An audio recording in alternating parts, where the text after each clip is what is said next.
Markets को लेकर, रणनीति को लेकर भी। आप तीनों को नमस्कार, स्वागत है कार्यक्रम में। शुरुआत में लखनऊ से करूँगा, थोड़ा पर्सनल इंटरेस्ट भी है क्योंकि मैं खुद भी लखनऊ से हूँ। सो वंदना मैम नमस्कार, स्वागत है कार्यक्रम में। पहले तो आप क्या करते हो, कब से हो मार्केट में, कैसे मैं पोजीशन टीचर पे हो? सर, मैं हिंदी और संस्कृत पढ़ाती हूँ। ओके 2007 मैम, और कौन 8 से से स्कूल में? माउंट लिटरा में। ओके क्योंकि मैं लखनऊ का हूँ इसलिए मुझे लखनऊ के बारे में बहुत कुछ पता भी है। एनीवेज, जी तो आप कब से हो मार्केट में? सर, पहला शेयर मैंने लिया था 2007 में, लिया था जेपी हाइड्रो का। ओके लेकिन लेकर के मैंने छोड़ दिया, कार्वी के थ्रू लिया था। लेकिन वो शेयर का कुछ ये हुआ कि शेयर छोड़ देते हैं लेकर के। आज की डेट में उस शेयर का कुछ पता ही नहीं कि वो शेयर कहाँ गया। हमने बहुत पता किया, मेल किया, सब कुछ उसको जानने की कोशिश की, पर अभी पता चल रहा है कि वो शेयर डूब गया है, शायद जीरो बैलेंस उसका है। तो तो इसके बारे में कुछ हमें बता पाएंगे सर आप? वंदना मैम, ये आपने जेपी हाइड्रो उस समय क्यों लिया था? क्योंकि मेरे पापा उस इंडस्ट्री में थे, जेपी हाइड्रो में काम, जेपी इंडस्ट्री में काम करते थे, तो उन्होंने जी। शेयर लिया।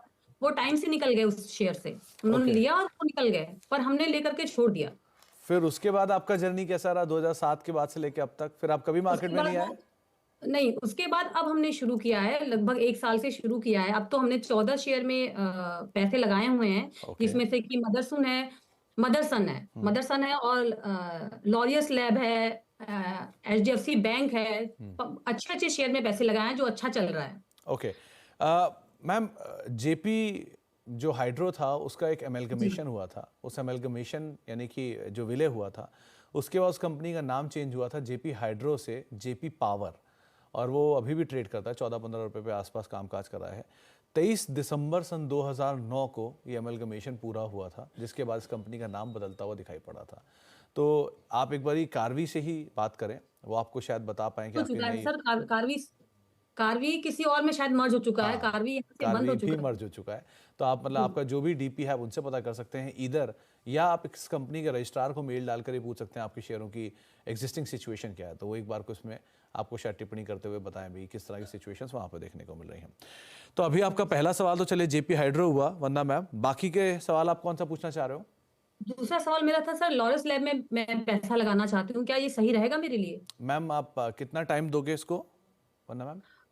मैं लॉन्ग टाइम दे सकती हूँ, मुझे मतलब अभी कोई जल्दी नहीं है। ओके तो आस्था मैम, इनका पहला सवाल तो जेपी पावर पे ही था, जो जेपी हाइड्रो था, जो जेपी पावर शायद चेंज हो गया नाम। आप इसके बारे में कुछ टिप्पणी करना चाहो तो आप भी इस पर अपनी राय दे दो, वन। और दूसरा, लॉरस लैब ये नया निवेश करना चाह रहे हैं लंबी अवधि के लिए, क्या इन्हें निवेश करना चाहिए? और अगर निवेश करना चाहिए तो क्या फेज मैनर में जाएं, आउटराइटली निवेश करें, क्या करें?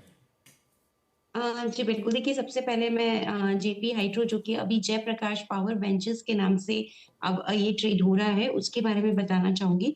मैम, सबसे पहले तो आप बिल्कुल इसके लिए मालूम कराइए, क्योंकि ये जो सुमित जी ने एकदम आपको सही इन्फॉर्मेशन दी है। अब ये जयप्रकाश पावर वेंचर्स के नाम से आ रहा है, तो चाहे से रजिस्ट्रार को एक बार कॉल करिए। अगर आपका जहाँ पे भी डीपी अकाउंट है, वहां पे ब्रोकर से बात करिए, आपको जरूर कुछ इन्फॉर्मेशन मिलेगी। अब अगर मैं यहाँ पे चार्ट्स की बात करूं, तो चार्ट्स यहाँ पे अच्छी मजबूती में बने हुए हैं, लेकिन थोड़ा सा दायरे का कारोबार दिखा रहे हैं। देखिए, जयप्रकाश पावर वेंचर्स अब जो कोट कर रहा है वो 13 रुपए 65 पैसे का भाव कोट कर रहा है। तो उस हिसाब से जो चार्ट्स यहाँ पे दिखा रहे हैं, सिग्नल्स दे रहे हैं, वो ये दे रहे हैं कि अभी ये एक दायरे में घूमता हुआ नजर आएगा।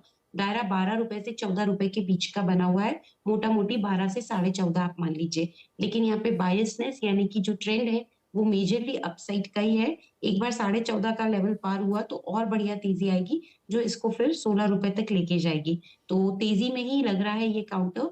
आपके पास शेयर्स हैं, आप एक बार पूरी मालूमात कर लीजिए और बनी रहिए। इसमें टारगेट अपनी अभी जो रखना है वो 16 रुपए का रखना है, और स्टॉप लॉस रखना है 12 रुपए 20 पैसे का। दूसरा सवाल इनका लॉरस लैब पे था। लॉरस लैब की बात करें तो यहाँ पे अभी फ्रेश एंट्री ये लेना चाहते हैं, मेरे हिसाब से ले सकते हैं। तेजी में है ये काउंटर। मुझे ऐसा लगता है कि एक बार आराम से यहाँ पे 450 से 460 के स्तर ये हमें काउंटर दिखाता हुआ नजर आएगा। तो अगर आपको फ्रेश एंट्री भी लेनी है तो आज थोड़ा सा ये टूटा हुआ है, कल के मुकाबले में थोड़ा और गिरावट आती है, क्योंकि 429 पे ये चल रहा है। मेरे हिसाब से 420 415 के आसपास मिलता है लॉरस लैब, तो वहां पे बिल्कुल खरीदारी का मन बना लीजिए। 415 के आसपास खरीदिए, और इसमें जो टारगेट रखेंगे वो मेरे हिसाब से आगे जाते हुए जो रहना चाहिए वो 460 का पहला टारगेट रहना चाहिए। तो खरीदना है तो थोड़ी सी और गिरावट आती है तो लॉरस लैब में आप मन बना सकते हैं।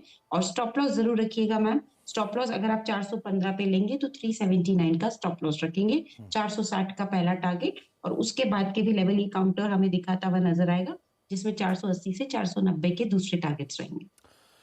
तो वंदना मैम, आप खरीदारी कर सकते हो लॉरस लैब में, थोड़ा नीचे मिल जाए आपको ज़्यादा बेटर रणनीति है, लेकिन आप स्टैगर वे में खरीदारी करो, इजी एंड सिंपल, उसमें ज़्यादा नुकसान होने की प्रोबेबिलिटी भी नहीं होती, तो आप उसको एक बार को ऑप्ट कर सकते हो। आगे भी आपसे बातचीत जारी रखूंगा वंदना मैम, लेकिन अब लुधियाना चलते हैं, इवानी जी से वहाँ पर बातचीत कर लेते हैं। इवानी मैम नमस्कार, स्वागत है कार्यक्रम में। सर्दी ज़्यादा है क्या लुधियाना में? हाय। जी इवानी मैम, कुछ ज़्यादा ठंडा है क्या लुधियाना? हाँ जी, है सर, है सर। ओके, आज तो शायद फॉग भी बहुत ज़्यादा बढ़ गया नॉर्थ में। ओके, तो क्या करते हो इवानी मैम, आप कब से हो मार्केट में, कैसे ट्रेड करते हो? सर मार्केट में 2 इयर्स से हूँ। कोविड के बाद से? हाँ जी। ओके, और आप इन्वेस्ट करते हो, ट्रेड करते हो, इंट्राडे खेलते हो, क्या करते हो? सर इन्वेस्ट ही करते हैं। तो आप शेयर लेके भूल जाते हो for longer duration of time? Yes sir, फिलहाल तो सर इंट्राडे भी किया था बट वो सक्सेसफुल नहीं रहा इतना। इंट्राडे कैसे, कैश मार्केट शेयरों में, फ्यूचर एंड ऑप्शन में? नहीं सर, नॉर्मली कैश मार्केट में। तो कोविड के बाद से मैम मार्केट तो वैसे ही एक नई तरह की चाल चल रहा है, तो आपको कैसा रहा एक्सपीरियंस आपका? प्रॉफिट हुए, लॉस हुए, कुछ नहीं आया? सर एवरेज है, एवरेज है। एवरेज है, तो एवरेज कितना, 8%, 7%, 10%? सर ठीक है जो भी है। चलिए बढ़िया। तो इवानी मैम, अब सवाल किस पे आपका, क्या पूछना चाह रहे हो आप? सर एक्चुअली मेरे 3 क्वेश्चंस हैं। ओके। एक HDFC लाइफ के ऊपर है जो मैंने 675 पे बाय किया था, ओके। और सेकंड मेरा है M&M फाइनेंस ओके। जो कि मैंने 284 पे बाय किया है। और दोनों को आप दे सकते हो समय, आप टाइम दे सकते हो यहाँ पे? सर मेरे को एक्चुअली ना दैट टाइम 1 मंथ का ही व्यू चाहिए। ओके, तो आशा मैम, स्टॉक दोनों क्वालिटी हैं, चाहे M&M फाइनेंशियल हो या HDFC लाइफ हो, लेकिन ड्यूरेशन इनकी 1 महीना है। HDFC लाइफ में 1100 शेयर हैं, 750 रुपये के दाम पर, और M&M फाइनेंशियल में भी करीब 300 रुपये के दाम पर 2000 शेयर हैं। तो इनके पास सब्सटैंशियल क्वांटिटी में एक अच्छी कंपनी है, बट ऑब्वियसली बात है टाइम फ्रेम लिमिटेड है, क्या करें? देखिए, सबसे पहले हम एचडीएफसी की बात यहाँ पे करें तो मैम आपने अभी तो सिर्फ 1 महीने का व्यू मांगा है। थोड़ा-सा हो सकता है 1 महीने में मैम ये नीचे जाए। मैं आपको बिल्कुल जो मुझे चार्ट्स यहाँ पे दे रहे हैं, इन्फॉर्मेशन दे रहे हैं, उससे तो ऐसा ही लगता है। तो आप थोड़ा-सा अपना ये व्यू जो 1 महीने का है ना मैम, उसको आप बढ़ा दीजिए। क्योंकि मुझे ऐसा लगता है कि जो अभी के नतीजे आए थे, यानी कि जो गया था क्वार्टर 2, वो तो इन्होंने ठीक-ठाक दिए थे। लेकिन हो सकता है कि ये तीसरा, चौथा क्वार्टर कोई बहुत बड़ा यहाँ पे बहुत बड़ा पॉजिटिव ना आए। तो ये एक दायरे में ही घूमता रहे या थोड़ा-सा हमें डाउनसाइड दिखा सकता है। तो अब आपका जो व्यू है 1 महीने का, उसे आप बढ़ा के अगर 4 से 5 महीने कर देंगे तो मुझे लगता है कि फिर एक यहाँ पे पिक्चर और क्लियर भी होगी और इनको शायद यहाँ पे तेज़ी भी बनाने को मिलेगी। तो लेकिन 1 महीने के हिसाब से जो इन्होंने अभी हमारे से बात की है, उस हिसाब से हो सकता है मैम ये थोड़ा-सा और नीचे आए। माइट बी पॉसिबल कि एक बार ये 620 से लेके 620 तक आप मानिए, मोटा-मोटी 620 तक ये जा सकता है। तो थोड़ा-सा वीक हो सकता है, लेकिन लॉन्ग टर्म के लिए अच्छा है, आपको बने रहना है। टारगेट इसमें अभी इनिशियली 710 का रखेंगे, और चाहें तो आप अपनी समय सीमा 1 महीने से बढ़ा के अगर 2-3 महीने रखेंगे तो मैम और बढ़िया प्रॉफिट हमें ये काउंटर दिखाता हुआ नज़र आएगा। तो उस पे आप ज़रूर विचार करिएगा। दूसरा सवाल इनका M&M फाइनेंशियल पे था। M&M फाइनेंशियल की यहाँ पे बात करें तो ये काउंटर देखा जाए तो थोड़ा-सा अभी अगर यहाँ पे भी व्यू 1 महीने का है, तो ये दायरे में ही घूमता हुआ नज़र आएगा। दायरा जो बन गया है, वो 260 नीचे में और ऊपर में 300, यानी कि 260 से लेके 300 के बीच में ये आपको घूमता हुआ नज़र आएगा। मेरे हिसाब से इसमें भी थोड़ा-सा आप लंबा व्यू रख लीजिए, तो आपको यहाँ पे भी प्रॉफिट होने के चांसेस रहेंगे। तो मैं इसमें भी आपको व्यू लॉन्ग टर्म के लिए बोलूँगी, होल्ड करिए। स्टॉप लॉस चाहें तो ये अपनी पोज़ीशन पे 255 के आस-पास का लगा सकते हैं। 255 के स्टॉप लॉस के साथ M&M में बने रहिए। 1 या 2 महीने का ज़्यादा व्यू रखेंगे तो बेटर रहेगा। टारगेट इसमें इनिशियली आपको मैम रखना है 300 से लेके 314 का। जी, तो इवानी मैम, आप समय देंगे तो शायद ज़्यादा जूस इनमें से मिल सकता है आपको, बट अभी के लिए आप M&M को तो फाइनेंशियल को तो होल्ड करिए। HDFC लाइफ थोड़ा बहुत प्रॉफिट टेकिंग वहाँ आ सकती है कि बढ़िया चला है तो उसके बाद थोड़ा हल्का हो रहा है। लेकिन अगर आप समय देंगे तो आपको शायद दोनों में ही एक अच्छा प्रॉफिट आता हुआ दिखाई पड़ सकता है। तो आपको टाइम ज़्यादा देने की ज़रूरत पड़ेगी इन दोनों स्टॉक में। क्वालिटी में इशू नहीं है, बट टाइम आपको थोड़ा ज़्यादा देना पड़ सकता है। अब चलते हैं पुणे, वहाँ पर हमारे साथ मनाली जी मौजूद हैं। मनाली मैम, मनाली एंड पुणे ऐसे कैसे? एक्चुअली मैं कोलकाता से हूँ। अभी हस्बैंड के जॉब की वजह से मैं पुणे में हूँ। ओके, तो क्या करते हो आप मनाली मैम, और कब से हो मार्केट्स में? मैं हाउसवाइफ हूँ और 2021 के मिड से हूँ। ओके, लगभग 2 साल है। वो कोविड के बाद के वाले ड्यूरेशन से, राइट? हाँ, कैसा रहा एक्सपीरियंस अब तक? ठीक रहा, अच्छा रहा। ओके, और जो मैं देख पा रहा हूँ आपने मेजरली सारे आईटी स्टॉक्स ले रखे हैं, ये आईटी पे सवाल है, और भी स्टॉक्स ले रखे हैं? नहीं, स्टॉक्स तो बहुत सारे हैं, बट मेरे पास 3-4 आईटी हमेशा रहता ही है ऐसा क्यों? पोर्टफोलियो में। मुझे आईटी बहुत पसंद है बिकॉज ये मुनाफा अच्छा देता है। हाँ, डिविडेंड भी लगभग अच्छा देता है। इन केस अगर आप इसे होल्ड करते रहोगे तो डिविडेंड भी वैसे ही आता रहेगा इसके अंदर बहुत सारा। ओके, तो मनाली मैम क्या सवाल है आपके? हाँ, मेरे पास पहला जो है वो परसिस्टेंट सिस्टम्स के है। ओके, 6,349 के भाव पे 40 शेयर है। और मेरा सवाल ये है कि ये मुझे कब तक होल्ड करना है, मतलब ये इसका टारगेट नेक्स्ट क्या होगा? ये तो 15 दिसंबर को 7,400 तक गया था, तो तब लग रहा था कि अभी बेच दूं। अब ये और कितना ऊपर जाएगा? फिर उसके बाद से 6,900 तक चला गया, तो मुझे डर लगने लगा कि मैंने बेचा क्यों नहीं, अब तो ये नीचे जा रहा है। तो फिर से थोड़ा-थोड़ा करके अभी उस भाव पे आज थोड़ा नया हाई बना है। तो ये अब टारगेट क्या होगा इसका? और दूसरा आपका सवाल जो था वो L&T इन्फोटेक माइंडट्री पे है, राइट? नहीं, ये परसिस्टेंट सिस्टम्स के। नहीं, दूसरा सवाल जो है। हाँ, दूसरा सवाल ये है कि एलटीआई माइंडट्री के शेयर्स मेरे पास 30 है और 5,143 के भाव पे। और ये भी मुझे कब तक होल्ड करना है, मतलब ये तो नए हाइज बनाते जा रहे हैं, तो ये भी मुझे कब तक होल्ड करना है, ये मुझे जानना है। तो मनाली मैम, दोनों का एक जिस्ट आपको बोल देता हूँ।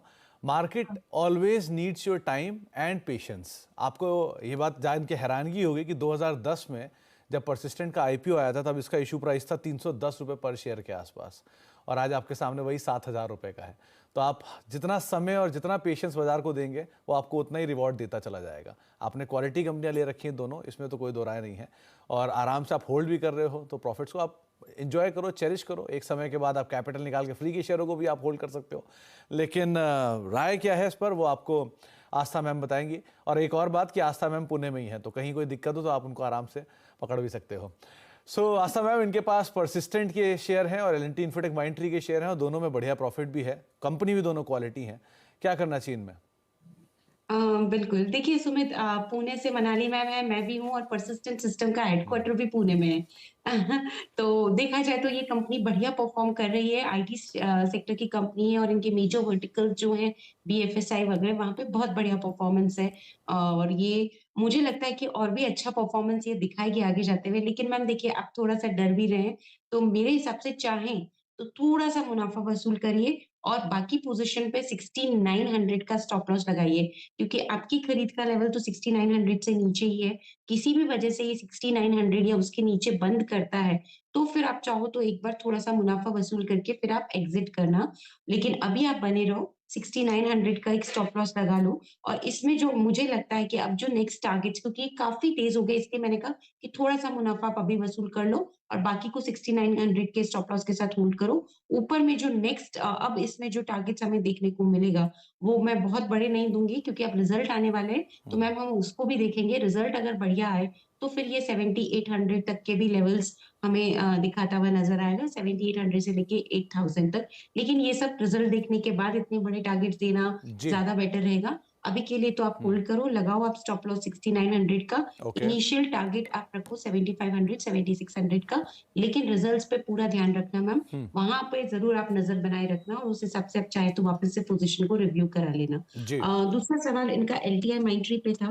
एलटीआई माइंट्री की अगर हम बात करें यहाँ पे, तो ये काउंटर भी बढ़िया तेजी में बना हुआ है और इसमें मुझे लगता है कि और तेजी आगे हमें देखने को मिलेगी।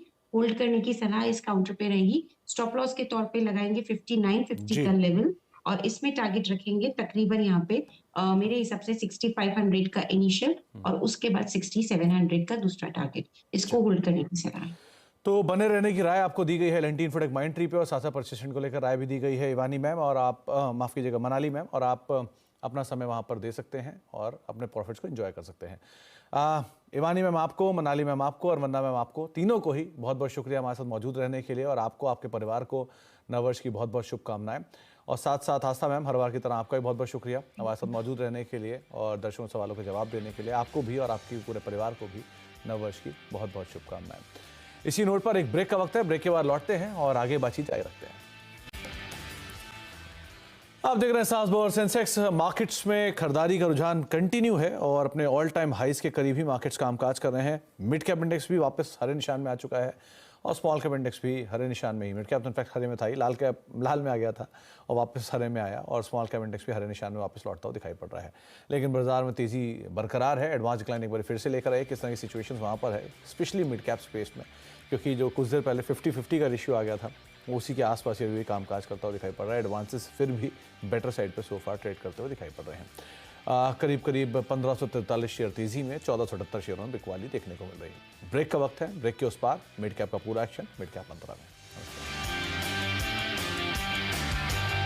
दूसरा स्टॉक दीपक नाइट्राइट का है, क्योंकि यहाँ पर भी एक बड़ा कंसोलिडेशन देखने को मिला था। 2 साल का कंसोलिडेशन था, बट फाइनली जो पिछले हाईज थे 2350 के, उसको स्टॉक ने ब्रीच किया है। तो अब 2021 के हाईज को स्टॉक टच करेगा 2024 में।